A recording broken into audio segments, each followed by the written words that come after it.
नमस्कार, स्वदेश न्यूज देख रहे हैं आप। मैं हूं आपके साथ अभिजीत तिवारी। अफीम की खेती उड़ती राजनीति। छत्तीसगढ़ में अफीम की खेती पर सियासत जारी है। पहले दुर्ग और फिर बलरामपुर में अफीम की खेती और इसमें बीजेपी से जुड़े लोगों के शामिल होने के बाद विपक्ष ने सरकार के खिलाफ मोर्चा खोल दिया है। विपक्ष ने धान के कटोरे को अफीम का कटोरा कहना तक शुरू कर दिया है। हालांकि सरकार ने मामला सामने आते ही ताबड़तोड़ कार्रवाई भी शुरू कर दी है, लेकिन इसके बावजूद विपक्ष राजनीति का मौका कहां छोड़ने वाला है। छत्तीसगढ़ में कहां से आए नशे की फसल के बीच क्या सचमुच सरकारी संरक्षण में चल रही थी अफीम की खेती? सरकार के एक्शन के बाद भी क्यों इतना आक्रामक है विपक्ष? इसी पर आज हम चर्चा करेंगे, लेकिन उससे पहले कुछ प्रतिक्रियाएं आई, आपको सुनवा देते हैं। दुर्ग समोदा में जिस प्रकार से अफीम की खेती, अवैध अफीम की खेती करते पकड़ा गया, जिसमें भारतीय जनता पार्टी के प्रदेश स्तरीय नेता के द्वारा ये किया गया, उसी प्रकार से बलरामपुर जिले के त्रिपुरी गांव में और उसके बाद खजूरी गांव में भी वहाँ भी अफीम की खेती करते पकड़ा गया। वो भी भारतीय जनता पार्टी से सब जुड़े हुए लोग हैं और पूरे प्रदेश में अफीम की खेती हो रही है और लगातार वो उजागर होते जा रहे हैं, क्योंकि छत्तीसगढ़ के लोगों ने पहले अफीम का डोडा किस प्रकार से होता देखे नहीं थे, लेकिन अब धीरे धीरे सब लोग देखते जा रहे हैं, एक एक करके उजागर होता जा रहा है। मैं पिछले दिनों यहीं आपसे चर्चा करते हुए कहा था कि सीमावर्ती जो जिला हैं, जहां जंगल है, पहाड़ है, वहां ज़्यादा संभावना है। और देखिए, मैंने कहा और सही साबित हुआ। बलरामपुर जिले के दो जगह, त्रिपुरी और खजूरी, दोनों जगह अफीम पकड़ा गया है। और मुझे जानकारी मिली है कि इधर नगरी सिहावा साइड भी उस प्रकार से खेती हो रही है। तो लगातार ये जब से विष्णु के सरकार बनी है तब से अफीम की खेती का बाढ़ आ गया है और भारतीय जनता पार्टी के लोग इसमें संलिप्त हैं और वही लोग ये खेती कर रहे हैं। ये आय दुगुनी नहीं 100 गुनी करने का एक नायाब तरीका उन्होंने ढूंढ निकाला है और पूरे प्रदेश को अफीम के नशे में डुबो देना चाहती है ये सरकार। तो ये सरकार को सत्ता में बने रहने का अधिकार नहीं है। दुर्ग समोदा में तो अफीम की खेती को लेकर सियासत जारी है, लगातार कार्रवाई भी हो रही है। इसी मुद्दे पर चर्चा करेंगे, लेकिन उससे पहले परिचय करवा देते अपने मेहमानों से। हमारे साथ भाजपा प्रवक्ता पुष्पेंद्र उपाध्याय जी जुड़ गए, आपका बहुत स्वागत है। साथ ही कांग्रेस प्रवक्ता अभिमन्यु मिश्रा जी भी हमारे साथ जुड़ गए, आपका भी बहुत स्वागत है। चर्चा की शुरुआत मैं पुष्पेंद्र जी से करूंगा। पुष्पेंद्र जी, मेरे कई सारे जो मित्र हैं वो छत्तीसगढ़ के रहने वाले हैं, और जब मैं उनसे कभी पूछता हूं कि आप कहां से आते हैं, कहां के रहने वाले हैं, तो वे बड़ा गौरवान्वित महसूस करते हैं जब वे बताते हैं कि धान के कटोरा छत्तीसगढ़ से वे आते हैं। लेकिन अब धान के कटोरा को अफीम का कटोरा कहा जा रहा है। कैसी पहचान बनाई जा रही है छत्तीसगढ़ की? आपके समस्त दर्शकों को मेरा नमस्कार, जय श्री राम। हमारे साथी अभिमन्यु मिश्रा जी को भी नमस्कार। मैं आपको सबसे पहले बताऊं, अफीम की खेती में भारतीय जनता पार्टी का बिल्कुल भी संरक्षण नहीं है। ये गलत भ्रांतियां फैलाई जा रही है। जिस दिन मामला सामने आया था उसी दिन प्रशासन ने कार्यवाही की है। फर्स्ट क्लास जुडिशरी मजिस्ट्रेट के साथ में पुलिस गई, वहां पे कार्यवाही हुई। दूसरा मैं आपको बताऊं, अभी भारतीय जनता पार्टी के शासनकाल में केंद्र की भी टीम आई है जांच करने के लिए। सरकार भारतीय जनता पार्टी की स्पष्ट शब्दों में आदरणीय विष्णुदेव साय जी ने कहा है, कोई भी व्यक्ति हो जो इस प्रकार का कृत्य किया है, किसी भी संगठन का हो, उसको बख्शा नहीं जाएगा। आदरणीय भूपेश बघेल जी जो बोल रहे थे, तो मैं आपके लोकप्रिय चैनल के माध्यम से बताना चाहता हूँ, कोई भी व्यक्ति हो कि इसमें बख्शा नहीं जाएगा।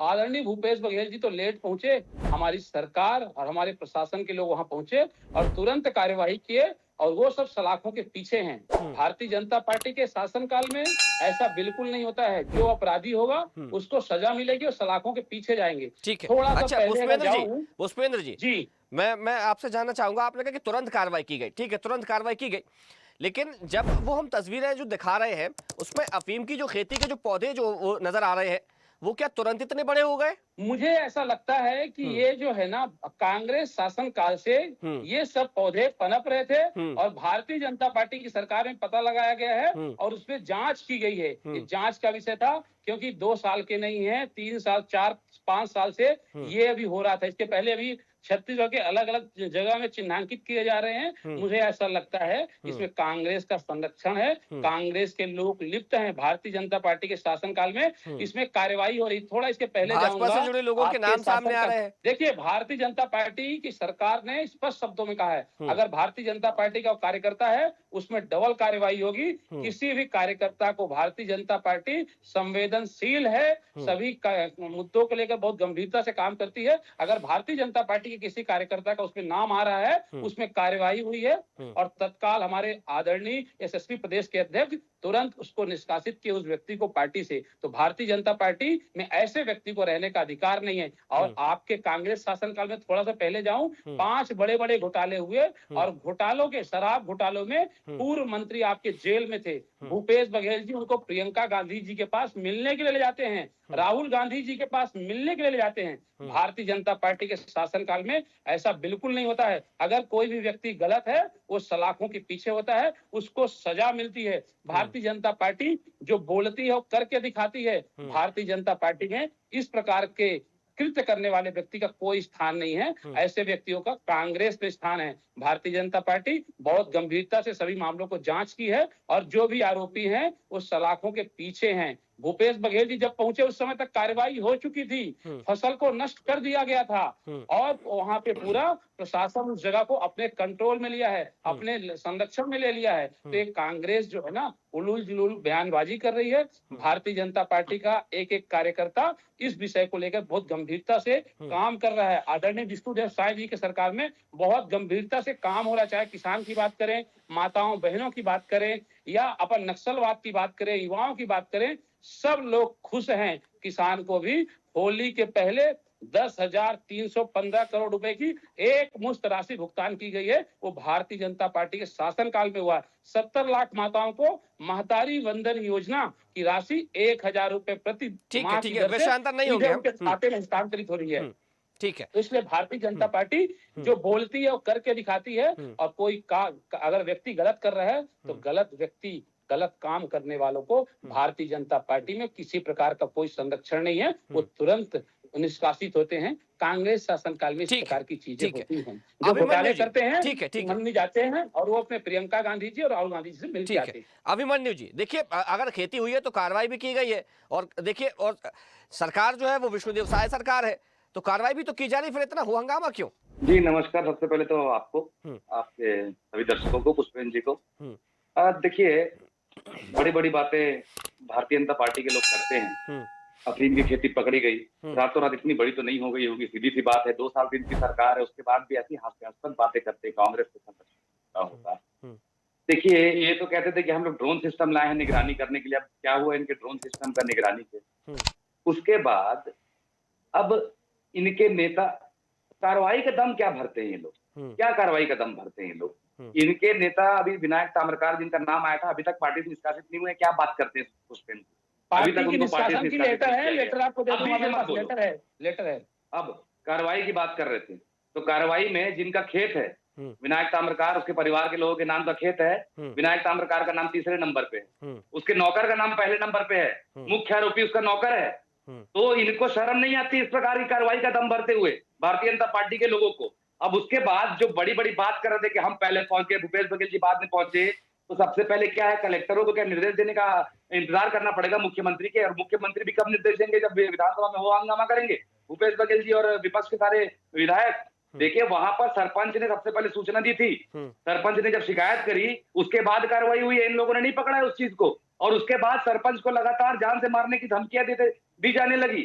और उसके बाद जब वो मीडिया में आया तो उसके बाद कहते हैं इनके नेता की नहीं हम उसको सुरक्षा प्रदान करेंगे, इसका ये करेंगे वो करेंगे। तो ये जो है छत्तीसगढ़ के इतिहास में इस प्रकार की सरकार कभी देखी नहीं गई, इस प्रकार की सरकार सबसे पहले। तो आज ये जो अफीम का मामला हुआ, दुर्ग में उठा मामला, दुर्ग तो ये समझ लीजिए सीएम हाउस से 100 किलोमीटर की दूरी पे भी नहीं है जहां पर वो मामला, वहां पे अफीम की खेती मिली।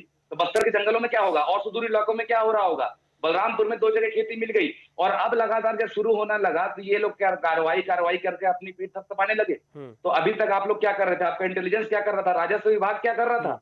2 साल से आपकी सरकार है, आपके कानों कान खबर नहीं हुई, आपके नाक के नीचे अफीम की खेती हो रही होगी। ये क्या आप मानेंगे? पुष्पेंद्र जी तो कह रहे हैं कि कांग्रेस शासनकाल के दौरान उगाई गई थी अफीम। भाई हमने तो कार्रवाई कर दी है। कांग्रेस शासन निकाल, अगर उस समय अफीम उगाई गई थी तो विपक्ष में आप थे उस समय, क्या कर रहे थे आप लोग विपक्ष में उस समय? अब अभी भी मैंने बताया, इन्होंने नहीं पकड़ी थी, सरपंच ने शिकायत की वहां के, तब जाकर पकड़ी गई और उसके बाद ये सब खुलासा हुआ कि छत्तीसगढ़ में इतने बड़े पैमाने पर अफीम की खेती की जा रही है। आपने सही कहा, इसके पहले तो पता भी नहीं था कि छत्तीसगढ़ में इतनी बड़ी पैमाने पर अफीम की खेती हो भी सकती है। मैंने तो माननीय प्रधानमंत्री को इस मामले को लेकर पत्र भी लिखा है कि आप भाई लीगलाइज कर दें छत्तीसगढ़ में खेती अफीम की, ताकि यहाँ के जो कृषक है उनको भी थोड़ा ज्यादा लाभ अर्जित करने का मौका मिल सके। जब इतनी अच्छी खेती यहाँ पे हो रही है तो सत्ता के संरक्षण में खेती क्यों हो? ठीक है तो अभिमन्यु जी, जैसे आप कह रहे हैं, आप बताइए ना, आप कह रहे हैं कि वहां के जो सरपंच है उन्होंने शिकायत की, तो आप ये भी तो मानिए कि सरकार ऐसा माहौल बना रही है कि लोग निडर होकर के अगर ऐसी कहीं खेती होती है तो वो शिकायत कर पा रहे हैं। देखिए, सरकार ने ऐसा माहौल बना दिया, ये किस प्रकार की बातें? देखिए, पुष्पेंद्र जी भाजपा के प्रवक्ता के खुद मुस्कुरा रहे हैं। बात ये है, विनायक ताम्रकार की जमीन पर मुस्कुरा रहा हूं। पुष्पेंद्र जी बीच में मत बोलिए, मैं बीच में चालू करूंगा बोलना, फिर पूरी डिबेट खराब हो जाएगी, बोलने नहीं दूंगा 1 मिनट भी आप। चलिए बोलिए, आपको तो मैं वही कह रहा हूँ, विनायक ताम्रकार नाम के जो भारतीय जनता पार्टी के नेता हैं, उनकी जमीन पे पकड़ी गई, उनको मुख्य आरोपी नहीं बनाया गया, उनके नौकर को मुख्य आरोपी बनाया गया, उनको तीसरे नंबर पे रखा गया है आरोपियों की लिस्ट में। तो ये क्या न्याय संगत कार्रवाई है क्या? ये आप स्वयं समझ रहे हैं, हम भी समझ रहे हैं, सारी जनता समझ रही है कि इसमें बचाने की कोशिश की जा रही है किसे और किसके संरक्षण में ये काम हो रहा था, ये सारा कुछ समझ में आ रहा है।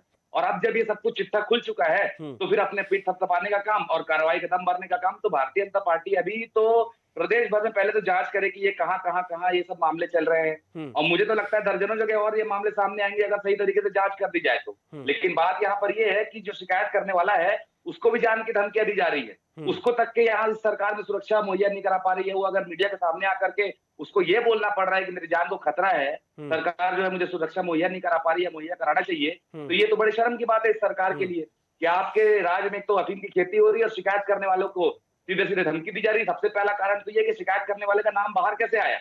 अगर आपका तंत्र इतना मजबूत है तो उसका नाम कैसे बाहर आया? मतलब आप में से किसी न किसी की मिली भगत है जिसके माध्यम से बात बाहर आई, इसको पता चला आरोपी को किसने मेरा जो है शिकायत मेरी की थी। तो ये सारी चीजें हैं, भारतीय जनता पार्टी को अपने जिम्मेदारी लेते हुए 2.5 साल की आपकी सरकार जो हो चुकी है और आपसे जो गलती हुई है उसको माने और आगे ये ना हो, इसलिए लगातार पूरे प्रदेश भर में इस प्रकार का अभियान चलाने का काम करें और जो लोग बीच में उसको पकड़े और उसके ऊपर जो है कार्रवाई हो, जो न्यायिक कार्रवाई हो। हम लोग इससे ज्यादा क्या बोल रहे हैं? अब कार्रवाई काफी लोग बात कर रहे हैं तो हम कार्रवाई के ऊपर सवाल उठा रहे हैं कि भाई जो मेन आरोपी है उसका तो नाम ही कहीं नहीं है, वो तो नौकर को फंसाया जा रहा है। अभी से पता चल रहा है कि नौकर को बलि का बकरा बना दिया जाएगा। यहाँ राजनांदगांव में शराब घोटाला हुआ, बियर के दूसरे कैन में दूसरी शराब लपेट कर बेची जा रही थी, ये हमारे ही संज्ञान में आया था। उसके बाद वहां के क्या किया गया, एक सुपरवाइजर को छोटे से सस्पेंड कर दिया गया उसके ऊपर और खाना पूर्ति कर दी गई। तो ये सरकार में जो लगातार मामले सामने आते रहते हैं उसके बाद ये खाना पूर्ति करते हैं, जो बोलते हैं कि हम कार्रवाई कर रहे हैं और कार्रवाई इनकी केवल खाना पूर्ति होती है। तो यही समझ में नहीं आ रहा कि लगातार इस प्रकार की चीजें आ रही हैं और कार्रवाई के नाम पे खाना पूर्ति हो रही है, तो कहीं ना कहीं भारतीय जनता पार्टी के नेताओं का संघर्ष इस बात को है, तभी इस प्रकार की चीजें हो पा रही हैं। और आज भी अगर पकड़ाने के बाद भी जो आरोपी है निडर होकर जिस सरपंच को धमकी दे पा रहा है, मतलब आज भी उसके हौसले बुलंद हैं कि मुझे कुछ नहीं हो सकता या कोई मेरा कुछ नहीं बिगाड़ सकता, पुलिस प्रशासन या शासन। तो ये सारी चीजें हैं जो पूरे प्रदेश भर में एक भय खत्म हो चुका है सरकार का। तो इस पर काम करने की जरूरत है, ना कि विपक्ष पर आरोप प्रत्यारोप करने की। पुष्पेंद्र जी देखिए, अभी बड़ी बात कही अभिमन्यु जी, उन्होंने बताया है कि जो नौकर है उसको बलि का बकरा बनाया जा रहा है। और दूसरा सवाल मेरा ये है आपसे कि एक खेत जहां पर अफीम की खेती हो रही है उसको दर्शा देते कि उसमें दूसरी खेती हो रही है, उस पर से अनुदान भी ले लिया जाता है। अब ये तो सुनने में थोड़ा सा अजीब ही लगेगा ना फिर। देखिए ऐसा है, कांग्रेस अपना अस्तित्व बचाने के लिए कुछ भी बातें कर रही है। मैं आपको बताऊं, अभी हमारे मित्र बता रहे थे एक कार्यवाही नहीं हो रही है। टोटल एनडीपीएस के अंतर्गत शराब को छोड़कर सभी वस्तुएं आती हैं और उसमें 148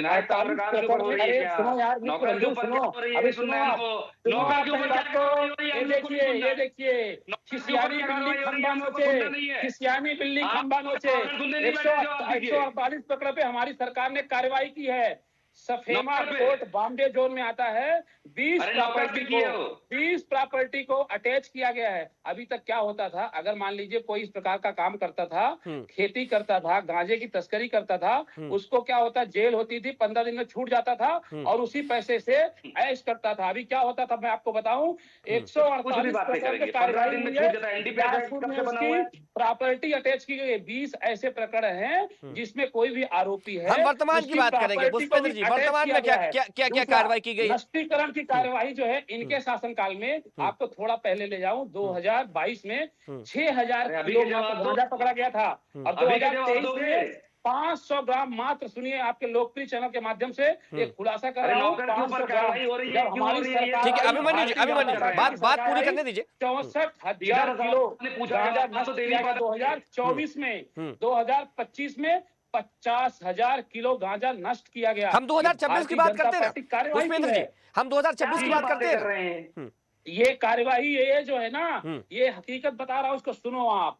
ये जो है नष्टीकरण की जो आप बना ना कार्यवाही नहीं होती है, ये भारतीय जनता पार्टी के शासन काल में प्रूफ के साथ बात कर रहा हूँ, एक कार्यवाही हुई है। आप सुनिए तो सही, आप बीच में मत बोलिए। मैं अभी आप बोल रहे थे, मैं सुन रहा था। भारतीय जनता पार्टी एक ऐसी पार्टी है जो बोलती है करके दिखाती है, और कार्यवाही का मैं आंकड़े के साथ बात कर रहा हूँ। इतनी आंकड़े के साथ कार्यवाही हुई है। भारतीय जनता पार्टी बहुत गंभीरता से काम करती है। भारतीय जनता पार्टी में एक भी आरोपी यहाँ पर घूमेगा नहीं। सभी आरोपी सवालों के पीछे होंगे। आपके आधे नेता जेल पे और आधे वेल पे हैं, वो कांग्रेस के क्रियाकलाप है। भारतीय जनता पार्टी में अगर ऐसा होता ना, आपके आबकारी मंत्री जी अभी जेल से छूटे हैं जी, आपके पूर्व मुख्यमंत्री भूपेश बघेल, आ रहा हूँ आपके पास, अभिमन्यु जी आऊंगा आपके पास। राहुल गांधी जी को मिलाने लेके जा रहे हैं। आपने युवाओं की आंखों में धूल झोंका है, पीएससी घोटाला करके, शराब घोटाला। ठीक है, ठीक है पुष्पेंद्र जी, ठीक है, ठीक है, ठीक है अभिमन्यु जी, बात पूरी कीजिए आप।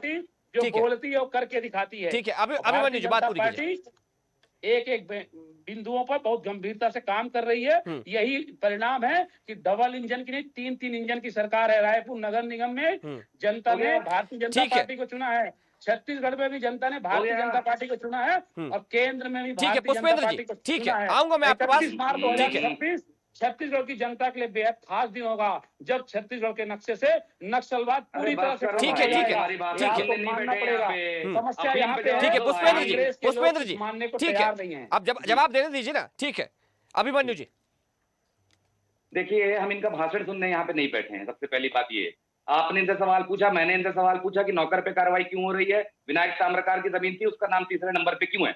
अभी तक 20 मिनट हो गया, विनायक ताम्रकार के नाम का वन इनके मुंह से निकला, ठीक है, और उस पर कार्रवाई क्यों नहीं हो रही है वो ये नहीं बोल पा रहे हैं, और उसके बाद बता रहे हैं कि ये अभी तो कह रहे थे पुष्पेंद्र जी की निष्कासन का मैं आपको पत्र दिखा दूंगा, निष्कासन का लेटर। अरे निष्कासन से क्या करेंगे, निष्कासन से क्या करेंगे, जेल डालिए उसको, एनडीपीएस एक्ट के ऊपर कार्रवाई करिए, उसके ऊपर उसको आरोपी, मुख्य आरोपी बनाकर नंबर 1 पे नाम रखिए, और उसके बाद, अरे सुनो मेरी बात सुनो। अब ये जो बात कर रहे थे ना, कवासी लखमा जी की बात कर रहे थे, चैतन्य बघेल जी की बात कर रहे थे, तो इसमें ये बात है कि आप थोड़ा सा जानकारी लेके बैठा करिए कि जेल जाने में और न्यायिक रिमांड में अंतर क्या होता है। पुष्पेंद्र जी, पता है आपको? हाँ, पता है कि नहीं पता है? क्या अंतर होता है? आरोपी वही होता है जो जेल पे गया, वो आरोपी कहलाता है। आरोप सिद्ध हो गया है, वो जेल पे गए थे। तो आपके आधे नेता जेल पे, आधे जेल पे। अब सुनिए तो क्या है ना, फर्जी डिग्री वाले जिनके नेता होते हैं ना, उनके कार्यकर्ता इसी प्रकार की बात करते हैं। देखिए क्या है, न्यायिक रिमांड ये होती है, न्यायिक रिमांड यही होती है कि जब तक आरोपी के ऊपर चार्जशीट पेश नहीं हो जाती, उसको न्यायिक रिमांड में रखा जाता है। और इन लोगों ने ईडी सीबीआई के नियमों में 2017-18 में ये बदलाव किया कि 1 महीने के अंदर आपको चार्जशीट पेश करना अब जो है ईडी को कोई अनिवार्य नहीं है, वो अपने हिसाब से समय ले सकती है। तो अब इसमें इन लोग 6 महीने, 8 महीने, 10 महीने का समय लेते हैं चार्जशीट पेश करने में। उतने समय तक के आरोपी को न्यायिक रिमांड में रखा जाता है, और उस न्यायिक रिमांड को जेल गया बोल के ये लोग हल्ला करते हैं और राजनीतिक लाभ उठाते हैं। और जैसे ही चार्जशीट पेश होती है, उस व्यक्ति की जमानत हो जाती है। क्यों? क्योंकि उसके ऊपर लगे हुए आरोपों का कोई आधार नहीं होता। तो ये बात होती है। और अगर वो व्यक्ति बीजेपी ज्वाइन कर लेता है, तब तो ईडी सीबीआई जाके खुद अपने पास केस वापस लेती है कोर्ट में जाके कि नहीं भैया, इनके खिलाफ हमको केस नहीं करना है। तो ये इनकी सरकार की हालत है। न्यायिक रिमांड में भेज करके जेल गया बोलकर हल्ला करते हैं, अपनी सरकार भ्रम फैलाकर बनाते हैं। उसके बाद जब इनकी सरकार पे घोटाले सामने आते हैं, तो वही 2-3 चीजों की पीपनी पकड़ के बजाते रहते हैं। जैसे कि ये आपका शराब घोटाले की बात करते हैं, शराब घोटाला रमन सिंह जी के समय में 4400 करोड़ का जो सामने आया था, उसकी जांच कौन करेगा भाई? उसके लिए कहीं बाहर से ईडी सीबीआई बुलानी पड़ेगी क्या? और बाकी घोटालों की जांच कौन करेगा? अच्छा, और अभी तक जब तक के किसी केस का आप मुझे एक बात बताइए, आज तक के रिजल्ट नहीं आया है, तब तक वर्तमान में सरकार किसकी है? आप किसी को दोषी कैसे बना सकते हैं? आप मुझे एक छोटी सी बात बता दीजिए, सरकार किसकी है वर्तमान में? सरकार किसके पास, मुझे आप ये बता दीजिए। सरकार भारतीय जनता पार्टी की सरकार है आज की, भारतीय जनता पार्टी की सरकार है, ठीक है, ठीक है। और उसके अलावा तो उसमें उनसे पुष्पेंद्र जी जवाब देंगे कि आप उसके बाद आरोप क्यों लगा रहे हैं, या तो कार्रवाई करके आप उसको साबित कर दीजिए कोर्ट में कि हाँ भाई इसने ये भ्रष्टाचार किया था। केवल केस चला के उसको लंबा खींच करके आरोप लगा करके राजनीति करना छोड़ दीजिए और अपने सवालों से बचने के लिए ये सारी चीजों का उपयोग ये कर रहे हैं, उसको भी छोड़ दीजिए। अभी तक इन्होंने आधे घंटे में उस सवाल का जवाब नहीं दिया कि नौकर के ऊपर कार्रवाई क्यों की जा रही है और विनायक ताम्रकार को क्यों बचाया जा रहा है। तो ये सब चीजों का जवाब देना, जिम्मेदारी अपनी समझिए। और पुरानी बातें चली थी कि हमसे कुछ गलती हुई होगी तभी तो हमारी सरकार चली गई, अब तो आपकी सरकार है, 2.5 साल निकल गए। आप अपना जिम्मेदारी समझेंगे कि आज तक के विपक्ष के ऊपर ही और अभी तक कांग्रेस का भवन घेराव करते ही आप लोग बचा 5 साल निकाल देंगे अपना। तो ये हमारा कहना है, अपनी जिम्मेदारी समझिए और ये सब जो हो रहा है उसमें आरोपियों को सजा दिलाने का काम कीजिए, बचाने का काम मत कीजिए। जी चलिए पुष्पेंद्र जी, अब तो जवाब तो बनता है, अब बता दीजिए कि आखिर क्या कार्रवाई की गई है। एक एक सवाल का अभिमन्यु जी के मेरे पास जवाब है। ठीक है, सबसे पहले तो सबसे पहले जो नौकर ठीक है अभिमन्यु जी, देखिए ऐसे नहीं, आप उन्हें बात पूरी करने दीजिए, सुनिए, धैर्य से सुनिएगा। हमेशा से निगेटिव हो जाओगे, निगेटिव रहोगे। सुनो आप, विनायक ताम्रकार को निष्कासन किया गया, भारतीय जनता पार्टी ने विदिन अ मिनट 2 घंटे में निष्कासन हुआ, पहला। दूसरा, विनायक ताम्रकार कहाँ है आपको शायद मालूम नहीं होगा, सलाखों के पीछे है। तीसरी बात, अब मैं आपको बताऊं,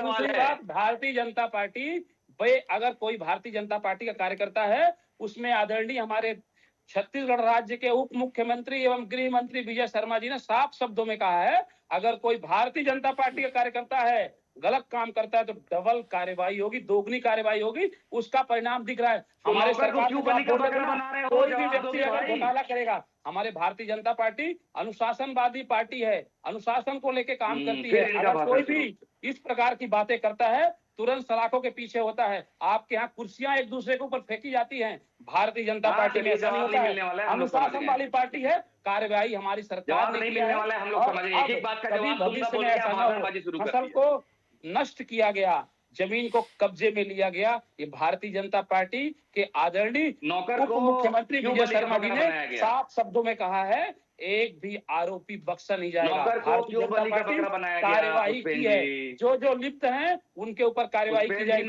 अगर लगेगा आपके ऊपर भी है, अगर अब आप बात करें तो सीबीआई और ईडी, आपको तो सीबीआई और ईडी नहीं लगा रही है, उसको गिरफ्तार किया जाता है। आपके तो लोग पूरे जेल में थे जी, मैंने अभी बताया ना, आधे नेता जेल और आधे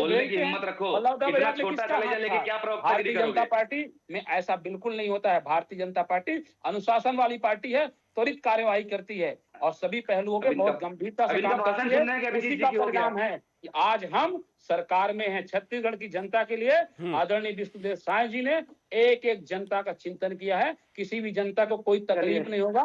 आप सब देख रहे हैं, आपके लोकप्रिय चैनल के माध्यम से बताना चाहता हूं, भारतीय जनता पार्टी सर्वजन हिताय सर्वजन सुखाय के उद्देश्य को लेकर काम करती है। ठीक है भाई, देखिए, लेकिन अभिमन्यु जी उनकी जो वो बात कह रहे हैं उसमें कह रहे हैं कि देखिए जिसका नाम आया, आप जिस विनय ताम्रकार की बात कर रहे हैं, उसको वो तो सलाखों के पीछे पहुंच गया है और जांच जारी है, जो भी होगा आगे कार्रवाई की जाएगी। अरे तो तीसरे नंबर पे क्यों है उसका नाम? मुख्य आरोपी नौकर क्यों है? क्या अपने मालिक की जमीन पे नौकर बिना उसकी जानकारी के इतनी बड़ी खेती कर सकता है क्या? बताइए, ये तो सवाल है ना, जिसका जवाब पुष्पेंद्र जी दे नहीं पा रहे हैं और बातें घुमा रहे हैं। सुनिए, मैं जवाब दे रहा हूं, जो मौके पे मिलता है, सुनिए, दुनिया भर की बातें विजय शर्मा जी गए थे कार्रवाई करने के लिए। जो आरोपी पकड़ा गया पहले, दूसरे, तीसरे नंबर पे, जो पहले वहां मौजूद थे उनके ऊपर कार्रवाई आई, उनका नाम हुआ, दूसरे नंबर पे हुई, तीसरे नंबर पे हुई। जितने भी आरोपी आएंगे लाइन से होगा। और अभी नहीं, अभी और सुनिए, और जो आरोपी होंगे उनकी प्रॉपर्टी भी अटैच की जाएगी। ठीक है ना, भारतीय जनता पार्टी में प्रॉपर्टियां अटैच की जाएगी।